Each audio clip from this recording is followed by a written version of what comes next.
Hi, Jeff Deloach here, Director of Property Management and Sales with Realty Solutions. Today we're going to talk about how to maximize your profits and minimize your expenses as a landlord. There's a few different ways to do this. Number one is proactive or preventative maintenance.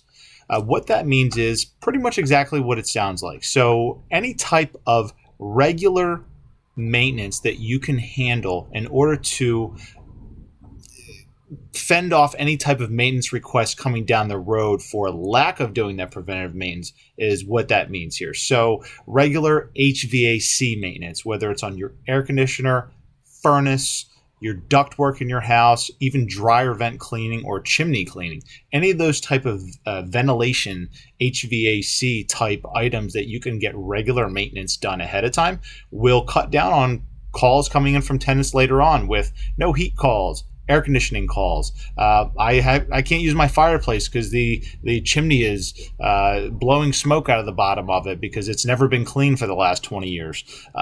Anything along those lines at all is considered to be proactive or preventative maintenance. So if you're regularly handling those things in between tenancies, that's one great way. Also, regular exterminating treatment. So whether it be termites or any other type of pest control, making sure that you are staying up to date on any type of preventative pest control treatments is always going to be a huge help to keep your house cleanliness at a very high level for your residents moving in to cut down on those calls later on.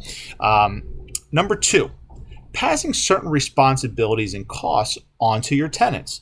There's a couple of different ways here too. So one big one is your utility usage. The main type of accounts that residents are typically going to put into their names are gas, electric, cable TV, internet, any of those things along those lines where it's the usuals for residents when they move into a new property. Now, some of the other utility accounts that most landlords might think that they can't pass this cost on to a resident because it's a lien on their property and it's municipality driven, might be your water, sewer, trash removal, anything else that maybe the municipality itself is charging to the owner directly, because you don't want to have the tenant placing those lienable accounts under their name, so therefore they stay under the owner, and therefore the assumption is that they cannot charge them for that. Not the case. As long as you are being completely transparent with your new residents or even your prospective renters, when you put these items into a rental listing and into their lease itself, so they can understand what these costs are, so their expectations are set. Water, if there's a water bill that comes in on a monthly or quarterly basis, same thing with sewer, you can go ahead and pass that cost actually onto the resident. As long as they're expecting it ahead of time, they know that if they see a copy of that bill and that they used $100 worth of that usage for that utility, they should have no problem paying it. Again, they agreed to it when they signed a lease ahead of time, so there should be no problem. If it's a multi-family property and maybe everything is on the same water meter, that doesn't mean that's impossible either. It gets a little bit trickier, but it's definitely doable. If it's a triplex, you have a 1-bedroom, a 2-bedroom, a 3-bedroom unit. Check out what that monthly average cost is, quarterly average cost is. You can divide up that bill so that the higher amount of the bill that comes in goes to the unit that has more bedrooms in it, and so on and so forth. So that can be put into the lease as a flat fee so that, again, expectations are set for your renter and everybody's happy, everyone knows what's coming in, pays their rent, pays their utility bill, reimbursements, etc.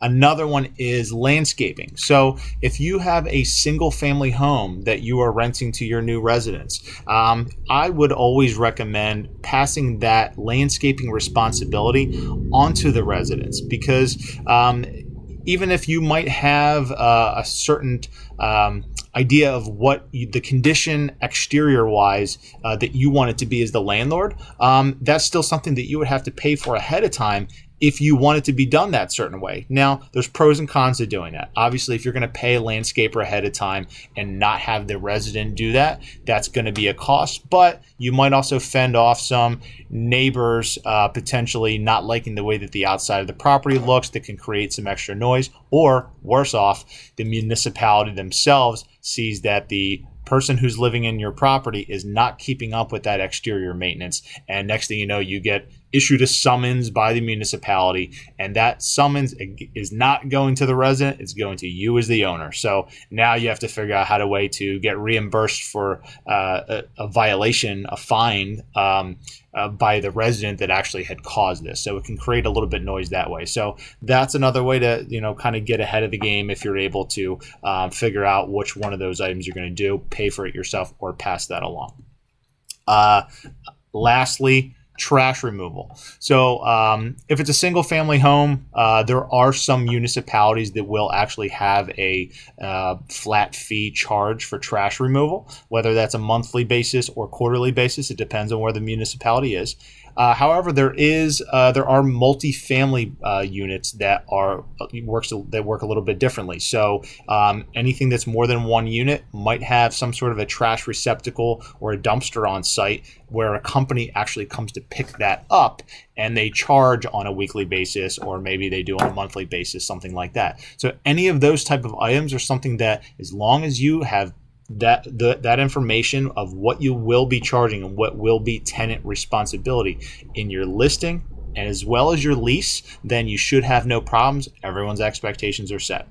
The third and final item, as far as maximizing your profit potential, annual rent increases, whether your costs as the landlord have gone up or not. So mortgage, taxes, insurance, any of those items at any given moment can go up for you as the landlord. So, if there's going to be annual rent increases that go along with a lease renewal, tenants can get a little annoyed by that because they were hoping that they paid this one, rental amount and it was going to stay the same. They might say, hey, I've been a great tenant, I've never missed a payment, whatever it is. You just want to make sure that when you are increasing somebody's rent, that it has some supporting information to actually be able to provide as to why that increase happened. So if somebody's rent's $2,000 and then they see their lease renewal and it's gone up to $2,500, that might be a little tough to explain. However, if it's a nominal increase that's between 3 and 5% is usually the norm,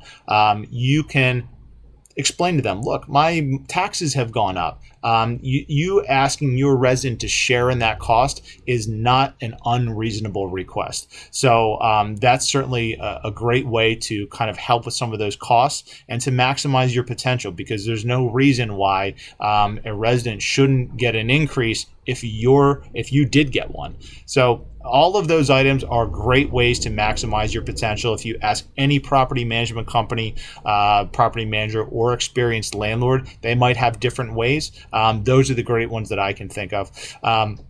That's it for today. If you have any other questions, feel free to reach out to me directly at my information below. And thanks for listening.